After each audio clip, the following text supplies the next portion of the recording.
हल्के की रहनुमाई कर सके और बात कर सके। अख्तर मेंगल साहब, इसके बाद अख्तर मेंगल साहब को टाइम दे चुके हैं, उसके बाद आपको मुख्तसर कीजिएगा प्लीज।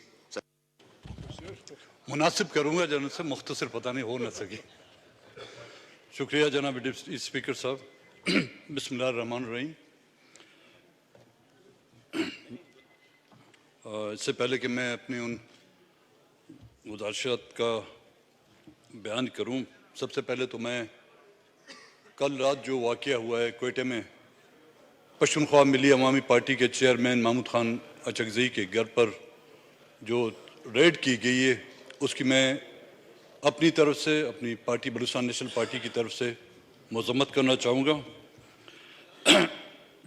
जनाब स्पीकर साहब, डिप्टी स्पीकर साहब, मैं आपको, जनाब स्पीकर साहब जो मौजूद नहीं हैं, और प्राइम मिनिस्टर साहब को मुबारकबाद दूंगा कि उन्होंने, और बिलखुसूस उमर अयूब साहब को जो कंटेस्टिंग प्राइम मिनिस्टर के कैंडिडेट थे, और जो हमारे स्पीकर के कैंडिडेट थे डोगर साहब और डिप्टी स्पीकर, उनको भी मैं तहे दिल से मुबारकबाद दूंगा।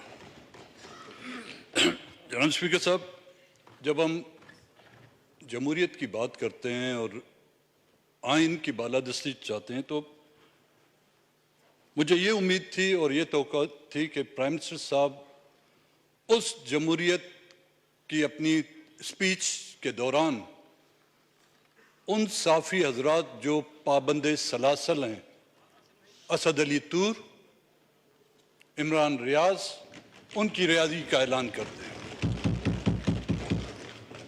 सहाफ़त इस मुल्क के सियासत अब हमारे पास रही नहीं है, थोड़ी बहुत एक सहाफ़त रह चुकी है।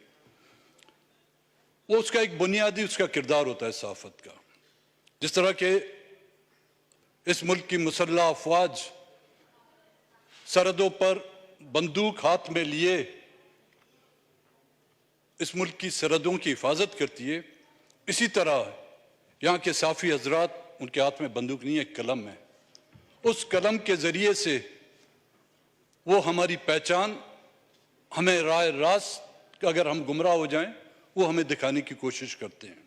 और उसके साथ साथ मैं प्राइम मिनिस्टर साहब से ये भी गुजारिश करूंगा कि तमाम वो सियासी कैदी, चाहे उनको किसी भी केसेस में मुलव्वस करके पाबंद सलासल किया जाए, ये मैं बलूचिस्तान की बात नहीं कर रहा हूँ जी, क्योंकि बलूचिस्तान में हम सियासी कैदी नहीं हैं, हम जंगी कैदी हैं। मैं जंगी कैदियों की बात नहीं करता, मैं सियासी कैदियों की बात कर रहा हूं। उनकी जो है रिहाई फौरी अमल में लाई जाए। प्रांत साहब यहां पर मौजूद नहीं हैं। कल मैं गौर से उनकी तकरीर सुन रहा था। वो ग्वादर जिसके नाम पर सीपैक बनाया गया है,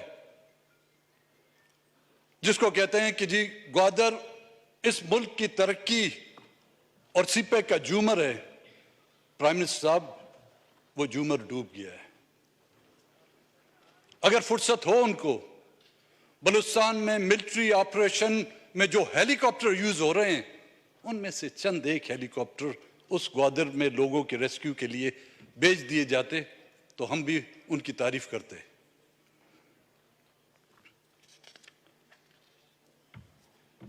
जनाब डिप्टी स्पीकर साहब, चंद महीने पहले यहां पर बलूचिस्तान से ताल्लुक रखने वाली खवातीन,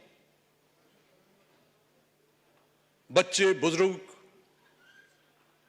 कुछ ढूंढने के लिए बलूचिस्तान छोड़कर इस्लामाबाद, पाकिस्तान के कैपिटल में आए थे, एक उम्मीद और एक तवक्को के साथ। कोई अपना भाई ढूंढने आया था, कोई अपना शौहर ढूंढने आया था, कोई अपना बेटा ढूंढने आया था।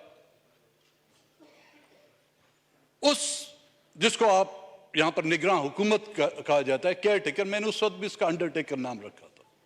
और आज जमहूरियत की जो कब्र खोदी गई है, हमारी वो बात साबित हुई, they were not caretaker, they were undertaker. और आज हम सब यहां पर ये जो शोर शराबा हो रहा है, ये हम उस जमहूरियत की कब्र पर जो है फातिहा पढ़ रहे हैं, हम उस जमहूरियत के लिए सोग मना रहे हैं। उन बच्चियों के साथ जो सलूक किया गया, इस्लामाबाद की उस सर्द रातों में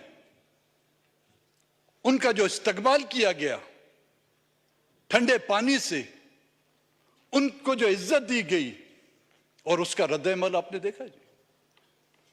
उनके जाते ही बलूचिस्तान में जो हजारों लोगों ने उनका इस्तकबाल किया, और ये जो इलेक्शन के नताइज निकले हैं केपी से या दूसरे इलाकों से, ये मैं नहीं समझता किसी पॉलिटिकल पार्टी की अपनी कारकर्दगी है।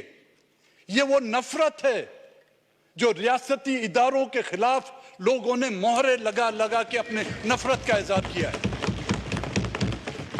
ये हमें लोगों ने वोट नहीं दिए,